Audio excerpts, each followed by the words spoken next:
मध्य प्रदेश से। राधे राधे महाराज जी। महाराज जी, भगवान को प्रसन्न करने के लिए सबसे सरल रास्ता क्या है? मंदिर जाना, सत्संग सुनना या व्रत रखना? शरणागत सबसे प्रसन्न करना। प्रभु मैं किसी योग्य नहीं हूं।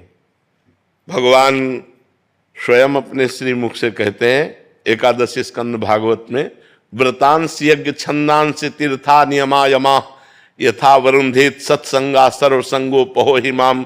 मैं बड़े बड़े व्रत से वश में होने वाला नहीं, मैं बड़ी बड़ी यज्ञों से वश में होने वाला नहीं, मैं नियम संयम से वश में होने वाला नहीं। अगर मैं वश में होता हूं तो साधु संग से होता हूं। तो साधु संग क्या? भगवान की शरण। हे नाथ मैं जैसा हूं आपका हूं, यही भगवान को प्रसन्न करने का सबसे श्रेष्ठ उपाय है। क्योंकि हमारे पास और कुछ नहीं है। जैसे हम कहते हैं भगवान को भोग लगाएं, यार वो पूरी सृष्टि को पवाता है, हम उसको क्या भोग लगाएं।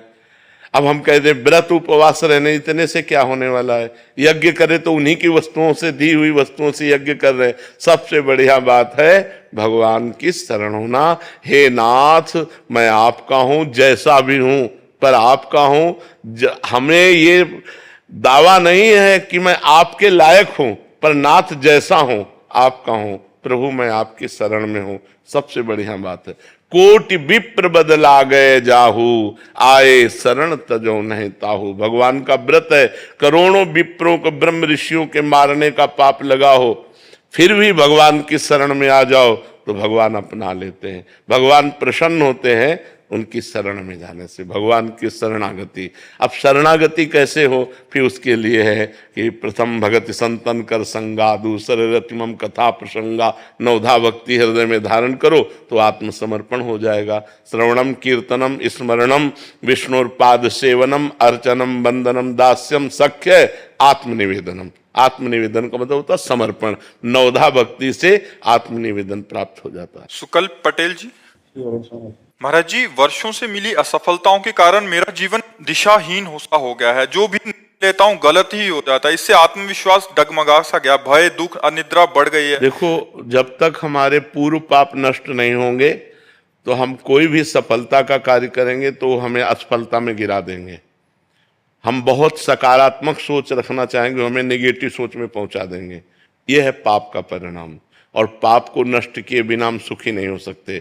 इसलिए पाप नष्ट करने के लिए और भी उपाय हैं, जैसे तीर्थ याटन है, गंगा स्नान है, और भी है। लेकिन सही सटीक पाप की जड़ का नाश कर दे नाम है।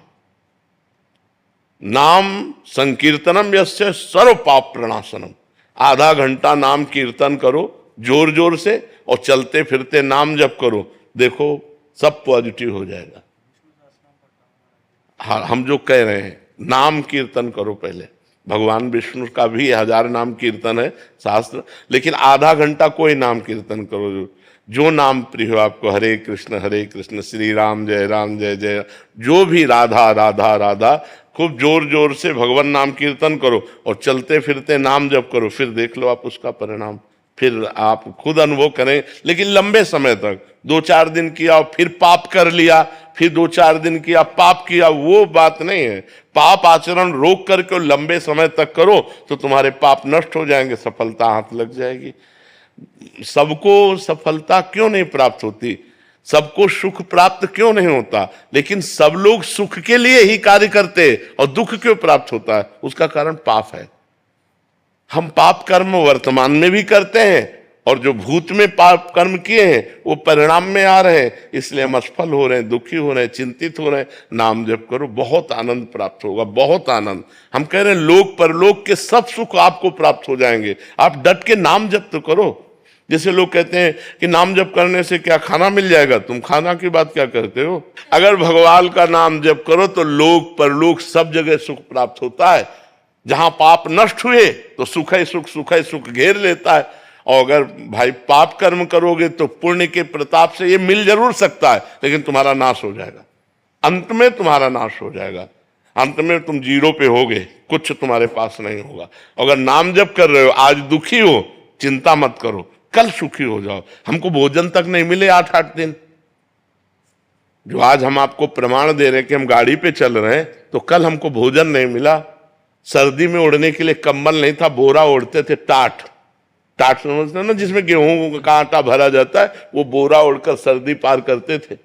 और आज हम तो आपको क्या बताएं, जब आप समझ लो यही है तो क्या व्यवस्था नहीं होगी। हर व्यवस्था है, राजा बाबू की तरह भगवान रख रहे हैं। तो कल जो था वो जो दुख में था, उसमें हम धर्म को नहीं त्यागा, बड़ी कठिनाई से आगे बढ़ते रहे। तो आज वो बात आ गई जो लौकिक और पारलौकिक, ये तो सांसारिक सुख है, लेकिन भागवतिक सुख हम तुम्हें बता भी नहीं सकते कि कितना भगवान हमें आनंद देते हैं। इसलिए नाम जप करो, चिंता न करो, सफलता चरण चूमेगी यदि भगवान की शरण में हो और भगवान के आश्रित हो। विदुषी जी कनाडा से, राधे राधे महाराज जी। महाराज जी आपके चरणों में कोटि कोटि नमन। महाराज जी जब से आपके श्रीमुख से राधा नाम की महिमा सुनी है, निरंतर नाम जप करने का अभ्यास कर रहे हैं और सभी सत्कर्मों को प्रभु को समर्पित करना भी शुरू कर दिया है, तो आपकी कृपा से हृदय में आनंद की अनुभूति तो होने लगी है, परंतु गुरुदेव भगवान के प्रकट साक्षात्कार के लिए क्या निरंतर नाम जप ही करते रहें या गुरु मंत्र लें प्रभु के साक्षात्कार के लिए? अब जैसा आगे होना होगा भगवान आपको खुद प्रेरित कर देंगे। अभी आप जैसे चल रहे हैं वैसे चलते रहिए। भगवान को प्रेरित करना होगा ना तो आपके अंदर विकलता हो जाएगी कि मुझे सदगुरु मिले, मुझे मंत्र मिले, मुझे उपासना मिले। अभी जैसे चल रहे हो आप वैसे चलते रहिए। गुरुदेव शाम सदाशिव से शुरू हुआ था ये सफर और राधा नाम ने अपने आप ही, हाँ, भगवान शिव की कृपा से ही यात्रा राधा रानी तक पहुंचती है। अपने जीवन की भी यात्रा शिव से ही प्रारंभ हुई और शिव में ही है, और वो राधा रानी में जो पूरा भाव आया वो शिव कृपा से ही आया। कुणाल सेन जी उज्जैन से, राधे राधे महाराज जी। राधे राधे महाराज जी। महाराज जी मेरे मन में स्वतः ही आपका चिंतन चलता रहता है, मैं मन से आपसे बात करता रहता हूँ, प्रश्न पूछता हूँ, आपको देखकर खुश होता हूँ, आपके विरह में रोता हूँ, जब हंसते हो तो बहुत अच्छा लगता है। महाराज जी आपका प्रश्न है कि मुझे कोई अन्य साधना नहीं आती, ना ही मेरे मन में कुछ बहुत अच्छा पाने की लालसा है। मुझे तो भगवत प्राप्ति के बारे में भी जानकारी नहीं थी, आपको जानने से पहले इस जीव को बहुत गलत आचरण किए। महाराज जी मैं निरंतर नाम जप करने का प्रयास करता हूँ, मुझे सिर्फ आप चाहिए, क्या मुझे नाम जप से आपकी प्राप्ति हो सकती है? भाई हम तो ऐसे ही प्राप्त है, नाम जप की क्या जरूरत। नाम जप से तो हमारे आराध्य देव की प्राप्ति होगी। हम तो ऐसे ही आपके हित मित्र हैं, सबके मित्र हैं, चराचर जगत में हम सबके मित्र हैं, सबके सेवक हैं।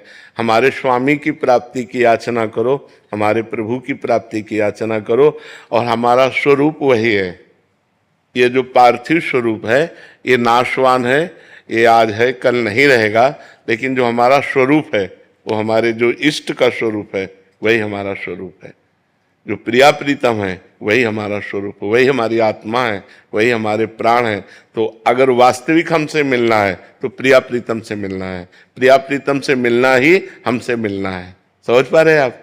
इसलिए खूब नाम जप करो और प्रिया प्रीतम की प्राप्ति की चाह करो, तो वहीं हम सेवा में मिलेंगे आपको।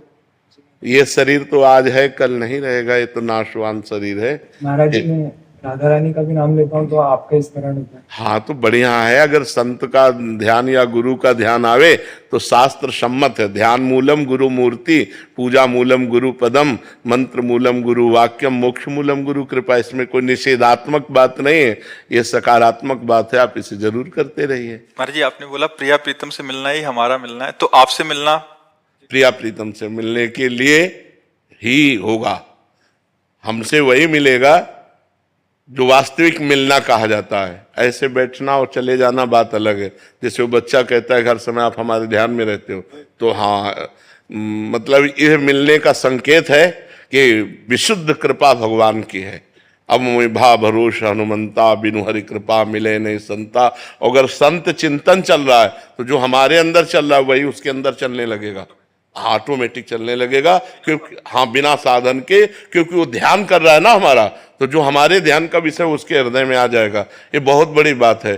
किसी संत का निरंतर ध्यान रहना, उसका चिंतन रहना, मतलब उसके हृदय का पूरा सिस्टम अपने हृदय में जागृत कर लेना है। ये तो कोई कर ही नहीं पाता ना।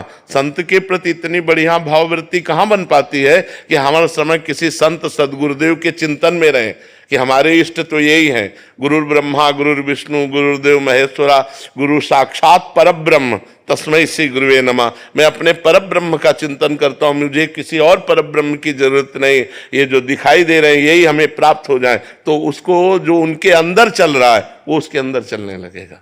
गुरुदेव निकुंज में भी आप हम इस तरह से मिलते नहीं मिल सकते। निकुंज का दूसरा स्वरूप है, हम पार्थिव परिचय वाले नहीं रहेंगे। महाराज जी, फिर वहां पर आप हमको कैसे और हम आपको कैसे? जब हमारे स्वरूप को प्राप्त हो जाओगे तो हम आप दो नहीं रहेंगे, एक हो जाएंगे।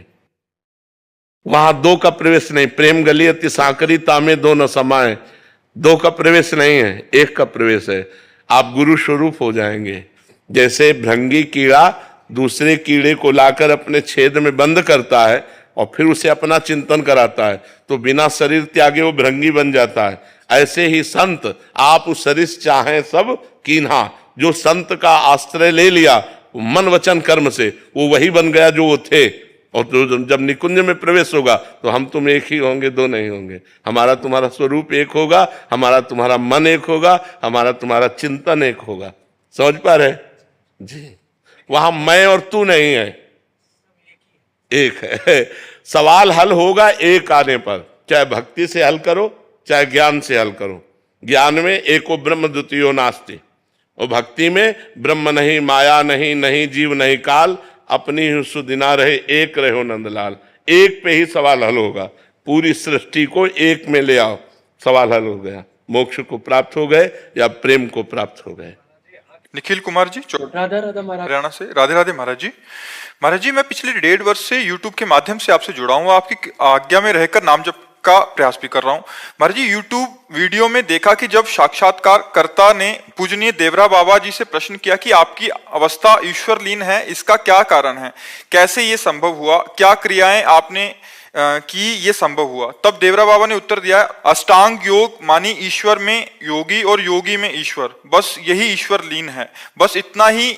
और क्रिया तो बताया गया है कि महाराज जी 10 मुद्राओं के बारे में बताया कि 10 मुद्राएं हैं।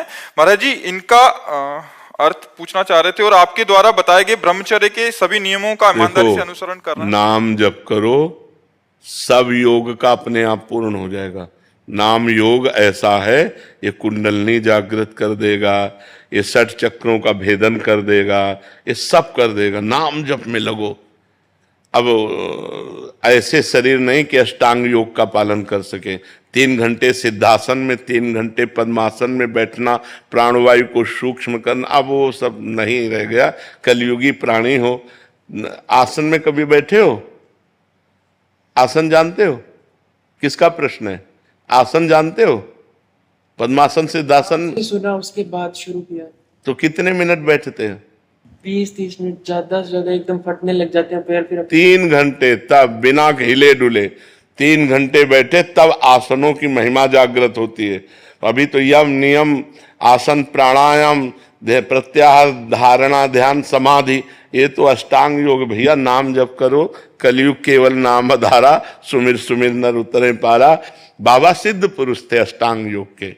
देवराह बाबा अष्टांग योग के सिद्ध पुरुष थे। हम देवराह बाबा न बनना चाहें, हम देवराह बाबा की बात मान लें। तुम एक बात बताएं देवराह बाबा की, देवराह बाबा के श्रीमुख से निकले हुए वाक्य, जैसे 2 लकड़ियों के घर्षण से अग्नि पैदा हो जाती है, ऐसे जबान और राम नाम, इसका बार बार घर्षण हो तो दिव्य ज्ञानाग्नि पैदा हो जाएगी। देवराह बाबा के वचन थे कि राम राम राम राम राम राम, तो दिव्य ज्ञानाग्नि पैदा हो, ज्ञान पैदा हो गया और उसी से मोक्ष प्राप्त हो जाता है। नाम जप करो बच्चा, जितना अधिक से अधिक नाम जप करोगे उतने सदगति होगी। कलयुग केवल नाम आधारा, सुमिर सुमिर नर उतरे पारा।